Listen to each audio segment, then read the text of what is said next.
السلام عليكم ورحمة الله وبركاته. الحمد لله رب العالمين والصلاة والسلام على أشرف المرسلين وعلى آله وأصحابه وأزواجه وذرياته وأهل بيته أجمعين. சங்கைக்கும் மென்மைக்கும் உரிய பெரியோர்கள சகோதரர்கள, எல்லாம் அல்லாஹ் ஜல்ல ஜலாலுஹு செய்யக்கூடிய எல்லா நற்காரியங்களையும் முகஸ்துதியின்றி இஹ்லாஸான முறையில் இறைவனுக்காக மட்டுமே செய்யப்பட்ட நல்வணக்கங்களில் நம் வணக்கங்களை அல்லாஹ் கபூல் செய்து கொள்வானாக. நாம் செய்யக்கூடிய வியாபாரங்களிலும் தொழில்துறைகளிலும் நஷ்டம் இல்லாத ஹலாலான முறை நிரம்ப லாபத்தை பெற்று அதன் லாபகரமான வாழ்க்கை கொண்டு தம் தேவைகளையும் தேவை உடையவர்கள் தேவைகள் நிறைவேற்றக்கூடிய நல்ல பொருளாதாரத்தையும் உள்ள விசாலத்தையும் அல்லாஹ் அனைவருக்கும் வழங்கி அருள்வானாக. கஞ்சத்தனம் என்கிற தீய பண்பை விட்டு அல்லாஹ் நம்மை பாதுகாத்துக் கொள்வானாக. நம்மை இந்த உலகத்தில் வாழ வைக்கும் காலம் எல்லாம் நோய்நொடியின்றி ஒரு ஆரோக்கியத்தோடு அல்லாஹ் நம்மை வாழச் செய்வானாக. அந்த ஆரோக்கியமான வாழ்க்கை கொண்டு அல்லாஹ் சூழலில் இருக்கக்கூடிய அனைத்து நல்லவர்களையும் புரியக்கூடிய நல்ல முத்தகீன்களின் கூட்டத்தில் அல்லாஹ் நம்மை ஆக்கி அருள்வானாக. திடீர் மரணங்களை விட்டும் தீய மரணங்களை விட்டும் நம்மையும் நம் குடும்பத்தையும் நம் சமூகத்தையும் அல்லாஹ் முழுமையான முறையில் பாதுகாத்துக் கொள்வானாக. மருத்துவமனையில் செலவினங்களை விட்டும் வேதனைகளை விட்டும் அல்லாஹ் நம்மை காத்தருள்வானாக. நம்மில் யாரெல்லாம் நோயால் பாதிக்கப்பட்டு வீடே கதி என்றும் ஆஸ்பத்திரியை கதி என்றும் அல்லற்பட்டும் அவதியுற்றும் இருக்கிறார்களோ அத்தனை மக்களுக்கும் வெகு விரைவில் நோயை போக்கி உடல் ஆரோக்கியத்தை வளர்ப்பதோடு அவர்களை கொண்டு அவர் குடும்பத்திற்கும் சமூகத்திற்கும் நல்ல பலன் தரக்கூடிய மக்களாக ஆக்கி அருள்வானாக. நாம் இந்த உலகத்தில் வாழ்ந்து வருகிற நேரத்தில் லா இலாஹ இல்லல்லாஹ் முஹம்மது ரசூலுல்லாஹ் என்ற கலிமாவை மொழிந்து ஜன்னத்துல் ஃபிர்தௌஸை கண்ணால் கண்டு மகிழ்ந்து சிரித்த வண்ணமாக மரணிக்கக்கூடிய நல்வாக்கி பெற்ற மக்களில் அல்லாஹ் நம்மை ஆக்கி அருள்வானாக. மரணித்தும் மரணிக்காத இறைநேசரின் கூட்டத்தில் அல்லாஹ் நம்மை ஆக்கி அருள்வானாக. நாளை மறுமையில முத்து முஹம்மது ரசூலுல்லாஹி ஸல்லல்லாஹு அலைஹி வஸல்லம் அவர்களின் திருக்கரங்களால் ஹவுதுல் கௌசர் என்கிற தடாகத்தில் நீர் வருகி அன்னாரின் ஷஃபாஅத்தை பெற்று அன்னாரின் கரம்பெடுத்து ஜன்னத்துல் ஃபிர்தௌஸ் என்ற உயர்ந்த சொர்க்கத்தில் அவர்களோடு அல்லாஹ் நம்மை சங்கமிக்க செய்வானாக. எல்லா மற்றற்கும் மேலாக இறை அன்பை பெற்று இறைவனை பார்த்து பரவசமடையக்கூடிய அவர்கள் நிக்காவையும் ரிதாவையும் பெற்ற மக்களில் அல்லாஹ் நம்மை ஆக்கி அருள்வானாக. அருமையான மூமின்கள, சாட்சி சொல்வது என்று இஸ்லாத்தில் ஒன்று இருக்கிறது. சாட்சி என்று சொன்னால் ஒருவர் ஒன்றை செய்கிறார், அதை மக்கள் நம்ப வேண்டும் என்று சொன்னால் இஸ்லாத்தில் இரண்டு சாட்சிகள் தேவை. உதாரணத்துக்கு நாம் எல்லாம் அடிக்கடி பார்த்து கொண்டிருப்பது திருமணத்தை எடுத்துக் கொள்ளலாம். ஒரு ஆணுக்கு ஒரு பெண்ணை திருமணம் முடித்துக் கொடுக்கிறோம் என்று சொன்னால் இரண்டு சாட்சிகள் தேவை. இரண்டு சாட்சிகள் இருந்தால்தான் அது திருமணம் கூடும். சாட்சி சொல்வது என்பது மார்க்கத்தில் மிக முக்கியமான ஒரு செயல்பாடு. இந்த சாட்சியத்தை பார்த்தோம் என்று சொன்னால் சில இடங்களில் சாட்சியம் சொன்னால் நமக்கு மரியாதை கிடைக்கும், சில இடங்களில் சாட்சி சொன்னோம் என்று சொன்னால் மரியாதை கெட்டு போய்விடும். உதாரணத்துக்கு எடுத்துக் கொண்டோம் என்று சொன்னால் சாலையில் சென்று கொண்டிருக்கிறோம், திடீரென்று ஒருவன் ராங்காக வந்து ஒருவன் மேல வண்டி இடிச்சுட்டான்னு வச்சுக்கங்களேன், இடி ஓட்டவன் உயிருக்கு போராடி கொண்டிருக்கிறான் என்று சொன்னால் நாம் அவனை தூக்கி ஆஸ்பத்திரியில் கொண்டு போய் வச்சோம் வச்சுங்களேன், நம்மளை தூக்கி உள்ள வச்சிருக்கோம். என்ன காரணம் அப்படின்னா யார் அடிச்சா, எப்படி அடி வாங்கினா அப்படிங்கிற ஃபுல்ல நம்மளே குறைஞ்சு நம்மளோட குற்றவாளிகளாய் ஆகி உட்கார வச்சிருவோம். ஆனா மலேசியா சிங்கப்பூரை பொறுத்த வரைக்கும் அது போன்று சாலையில் யாருக்காவது விபத்து ஏற்பட்டு விட்டால் உடனே இன்னொரு நபரை தூக்கி கொண்டு ஆஸ்பத்திரியில் கொண்டு போயிடுவார். அதை தூக்கிட்டு போனார் பார்த்தீங்களா, அவருக்கு வந்து அரசாங்கம் ஒரு பரிசை கொடுக்கிறது. அது மட்டுமல்ல, கொண்டு சென்றவருக்கு அங்க உடனே மருத்துவமனையில் மருத்துவம் பார்க்க ஆரம்பிச்சிருவாங்க. ஆனா இங்க அப்படி இல்லை. ஆஸ்பத்திரியில கொண்டு போய் வச்சோம்னா அவன் உயிருக்கு போனாலும் சரி, அது உயிர் போயிட்டாலும் சரி, அவன் சொந்தக்காரன் வர்ற வரைக்கும் போலீஸ்காரன் வர்ற வரைக்கும் உட்கார்ந்து இழுத்து அடிச்சு அவனை படாப்படுத்திடுவாங்க. அது இந்தியாங்கிறது வேற, வெளியே மலேசியா சிங்கப்பூர் வேற. என்ன காரணம் அப்படின்னா, இந்த மலேசியா சிங்கப்பூர்ல பாத்தீங்கன்னா ஒரு சம்பாதிக்கிறார் அப்படின்னா அவர்கிட்ட ஒரு சின்ன தொகை அரசாங்கம் எடுத்து வைத்துக் கொள்ளும். ஏதாவது விபத்து என்று வருகிற பொழுது இவரை கொண்டு ஆஸ்பத்திரியில் சேர்த்துடும் அப்படின்னா மருத்துவமனையில யாருக்கும் கேள்வி கேட்காம மருத்துவத்தை உடனே ஆரம்பிச்சு அவங்க எல்லா மருத்துவம் கொடுத்து சரியான பிறகு அந்த அரசாங்கம் பிடித்த காசு பணங்களை கழித்து விட்டு மிச்ச சொச்சம் இருந்தால் அந்த உடைமையிடத்தில் சொந்தக்காரர்கிட்ட கேட்பான். அப்படி இல்லைன்னா கூட அரசாங்கம் பொறுப்பேற்றுக்குமா. அந்த அளவுக்கு இருக்கிறதுனால நம்ம ஒரு நாள் அடிபட்டாங்க தூக்கி போட்டு வச்சிருவோம், பிரச்சனை எல்லாம் போயிடும். ஆனா இந்தியாவை பொறுத்த வரைக்கும் ஒரு சாட்சி சொல்றேன்னு வச்சுங்களேன், யாருக்கு சாட்சி சொல்லுகிறோமோ அவர் குற்றவாளியாக இருந்தால் சாட்சி சொல்லணும், குற்றவாளி ஆகிடுவான். அவர் நிரபராதியாக இருந்தா பிரச்சனை இல்லை.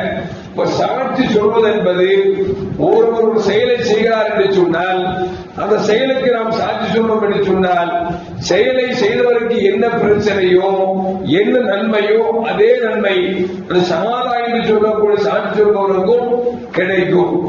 கண்மணி முஹம்மது ரசூலுல்லாஹி ஸல்லல்லாஹு அலைஹி வஸல்லம் அவர்கள் ஒரு யூதன் சபா இப்னு கைஸ் என்று சொல்லக்கூடிய ஒரு யூதன் ஒட்டகத்தை விற்பனை கொண்டு வர்றாரு. நபிகள் நாயகம் ஸல்லல்லாஹு அலைஹி வஸல்லம் பார்த்துட்டு ஒட்டகம் நல்லா இருக்குது ரேட்டு கேட்கிறார். அவர் ஒரு ரேட்டு சொல்ற, பெருமானார் ஸல்லல்லாஹு ஒரு ரேட்டு கேட்கிறார். கடைசியில் உடன்படிக்கை என்ன அப்படின்னா, நீங்க கேட்ட ரேட்டுக்கு நான் தந்துடுறேன் அப்படின்னு சொல்லி சவாய்புல் கைஸ் என்று சொல்லக்கூடிய ஒரு யூதர் பெருமானார்ட்ட வித்துறாங்க. ஸல்லல்லாஹு ரேட்டு பேசிட்டாங்க, பொருளும் இந்த ரேட்டு ஆகி போச்சு, கையில காசு இல்ல.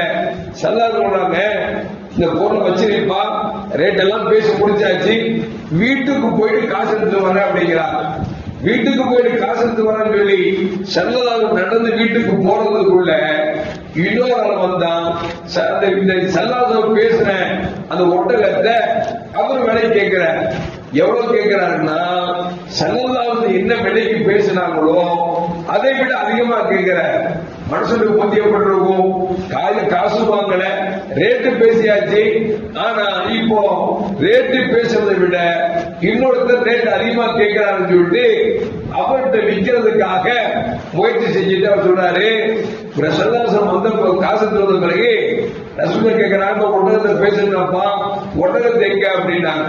நீங்க எங்க என்ற ரேட்டு பேசுனீங்க, நான் உங்கள்கிட்ட விற்கவே இல்லையே அப்படின்னு சொல்லி நான் இன்னொருத்தர் வித்துட்டேன் அப்படிங்கிற. ஸல்லல்லாஹு சொல்றாங்க, ரேட்டு பேசியாச்சு, நான் காசு எடுத்துட்டு வரேன், வீட்டுக்கு போனேன், போயிட்டு வர்றதுக்குள்ள இன்னொரு விற்கிறது முறையாப்பா அப்படின்னா அந்த சவாபு கைஸ் அப்படிங்கிற அந்த ஆள் சொல்றான், நான் உங்கள்கிட்ட விற்கவே இல்லை, நான் உங்களோட ரேட்டும் பேசல அப்படின்னு சொல்றான். வாக்குவாதம் மூத்துகிறது. இப்ப சவாபு கை செஞ்சாருன்னா ரசூலுல்லாஹி சொன்னாரு, நீங்க ஏற்ற ரேட் பேசுறீங்கன்னு சொல்லி யாராவது சாட்சி கூட்டுவாங்க, யாராவது ஒரு ஆள் சாட்சி கூட்டுவாங்க, நான் ஒத்துக்கிறேன் அப்படிங்கிறாங்க. யாரும் இல்லையே பேசும்போது ஸல்லல்லாஹு ரேட் பேசும்போது யாருமே இல்லை. இந்த நேரத்தில் ஹுஸைபத் இப்னு சாபித் என்று சொல்லக்கூடிய ஒரு சஹாபி அங்கே வர்றார். நடக்கக்கூடிய இந்த பிரச்சனையை பார்த்துட்டு ரசூலுல்லாஹ், இந்த யூத உங்கள்கிட்ட வந்து ஒட்டகத்து ரேட்டு பேசுறத கேட்கிறீங்க, நான் சாட்சியா இருக்கிறேன், நான் பார்த்தேன் அப்படின்ட்டா. உடனே யூத அதிர்ந்து போயிட்டான். நம்ம ரேட்டு பேசும்போது யாருமே இல்லை அப்படின்னு சொல்லிட்டு இவர் அசந்து போயிட்டார்.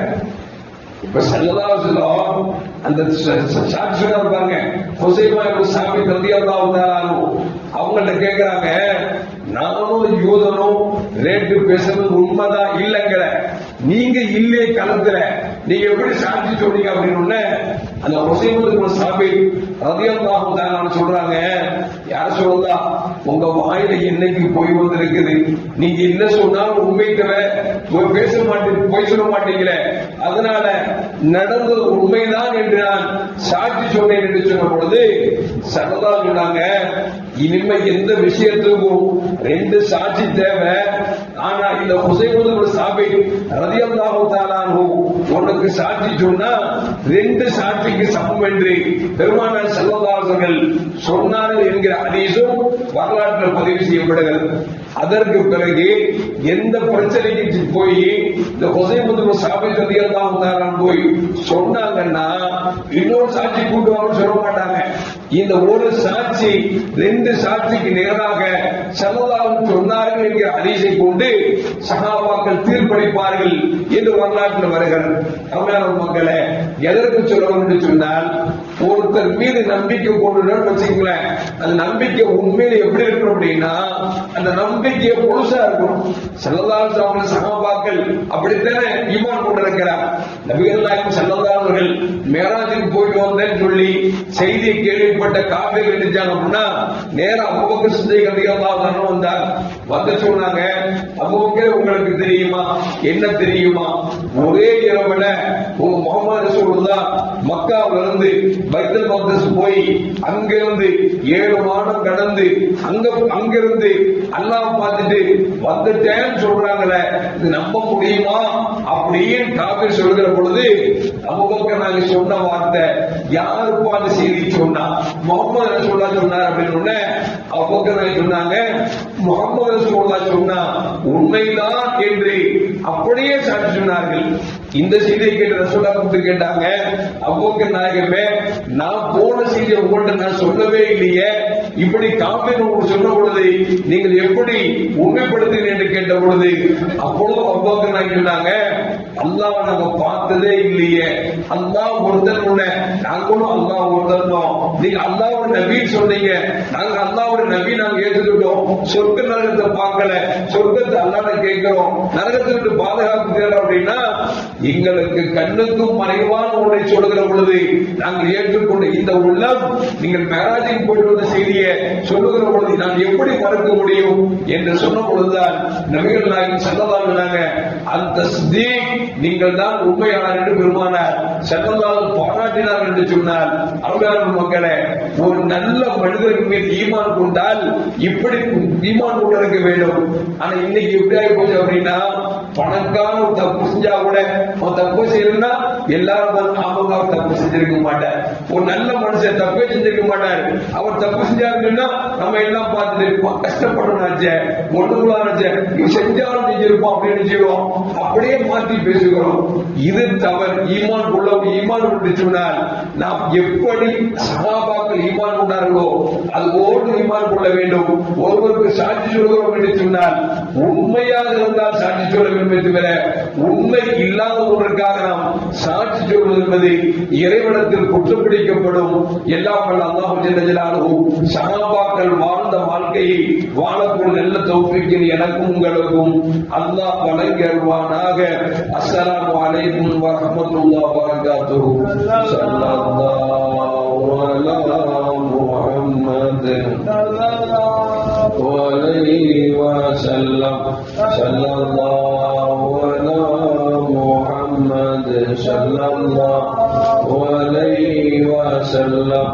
ஸல்லல்லாஹு அலா முஹம்மத் யா ரப்பி ஸல்லி அலைஹி வஸல்லம்.